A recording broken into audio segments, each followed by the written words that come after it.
Bonjour, je m'appelle Rima Irani, je suis étudiante en médecine à l'Université de Montréal en deuxième année.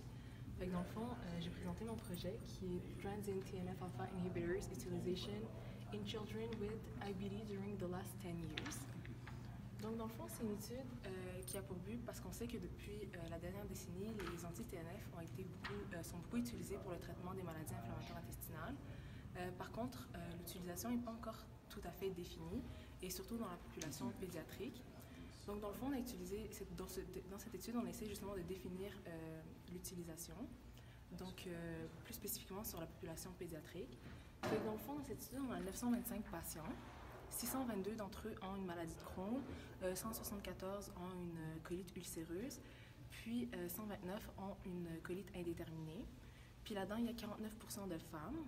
Puis, dans le fond, c'est ça.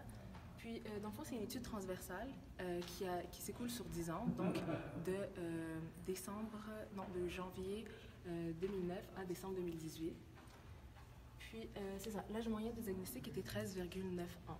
Fait que dans le fond, il y a deux issues. L'issue principale était de savoir en fait le temps entre l'initiation du traitement et le diagnostic de la maladie inflammatoire.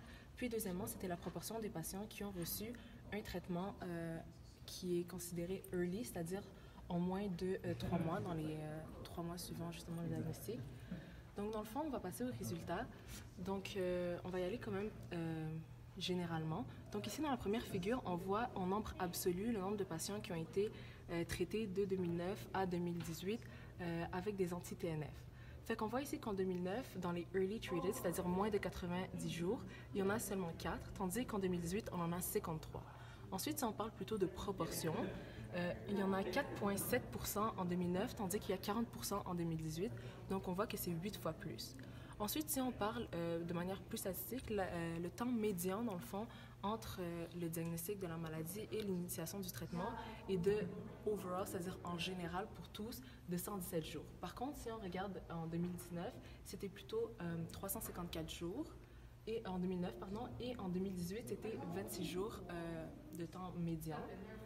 Fait que, donc, au fond, c'était ça pour cette partie. Ensuite, si on voit les courbes de survie ici, donc ici, on voit la première courbe de survie que entre 2009-2013, la proportion des patients qui ne sont pas traités commence à diminuer, mais assez lentement, tandis que entre 2014-2018, c'est très rapide, c'est-à-dire que dans ce laps de temps, les gens ont été ont été traités beaucoup plus rapidement avec les anti-TNF en fonction du temps.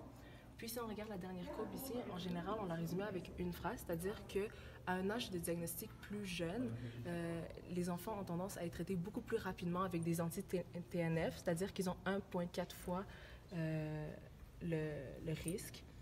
Puis, donc c'est ça. Donc en conclusion, on voit que plus de 50% des enfants ont été exposés à un anti-TNF après un suivi de 4,1 ans. Puis, on voit aussi que dans le temps, les enfants sont de plus en plus exposés à des anti-TNF et surtout de plus en plus rapidement. Et ce qui serait intéressant justement, c'est de suivre cette cohorte au fil du temps pour voir justement comment ça affecte la rémission à long terme des enfants avec une maladie inflammatoire intestinale.